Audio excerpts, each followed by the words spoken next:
Bisoto se peli nangonde ko journaliste parce que ça fait longtemps que to bandai koloba ba congolais nyonso gouvernement ba organisation civile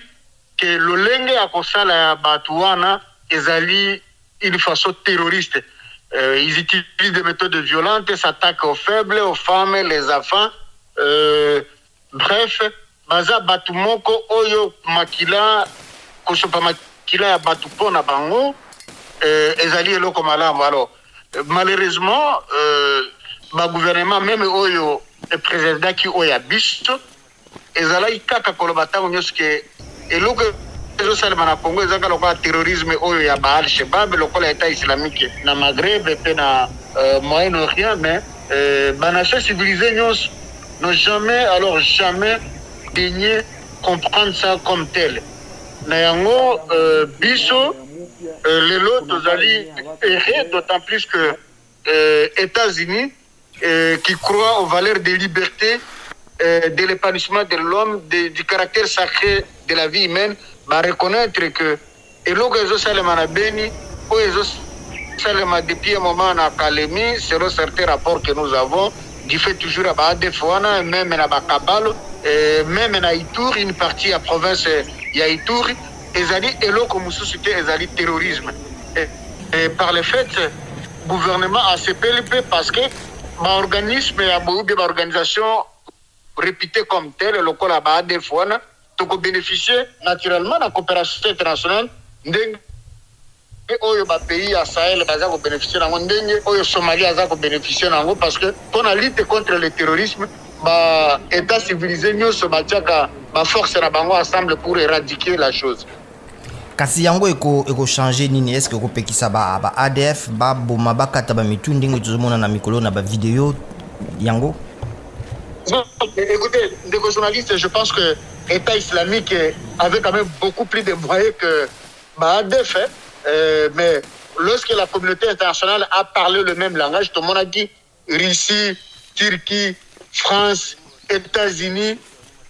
toutes les nations civilisées qu'on s'attaquait à Batouana, Lelo, Baza Penza Chunenge Bazala Gite.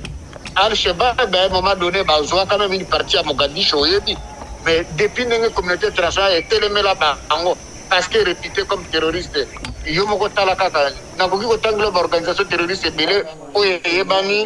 à travers le monde, nous pensons, c'est vrai, nous ne disons pas que reconnaissance sur les États-Unis est une fait en soi ou une baguette magique, et que ça, que le but de shooter Batoubakou, c'est ça que tout souhaité continuer. Mais ce qui est aussi certain, c'est que au niveau sous-régional, au niveau régional et international, et que ça, que tout adapter même réponse vis-à-vis de la si et seulement si le gouvernement congolais a bénéficié d'une telle coopération, ça qui n'a contre la détail à forme et qu'on a déjà un pas significatif vers la pacification de cette partie du pays. Ozolo makambu ya solidarité to bondeko ya molongo mobimba pona bitumba yango kasi lelo président Félix Tshisekedi yende mokambi ya Union africaine quand même. Bon, tolobi kaka ke ezali pe malamu parce que depuis tata mokonzi ekolo azwi kiti oyo ya bokonzi ya présidence ya Union africaine alobaki ete ye mandat na ye ezali pe mpona asala tout na ndenge ete Afrique ezalaki na bagroupes armés te pe na bagroupe terroriste. Alors position tozali nango lelo ya Union africaine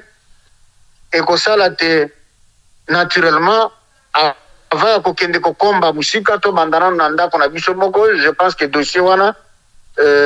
ya kolite contre bagroupe armés na bagroupe terroriste loka ba ADF ezali vraiment priorité de priorité pona mokonzi ya ekolo ekosenga kaka ke biso ba congolais nyonso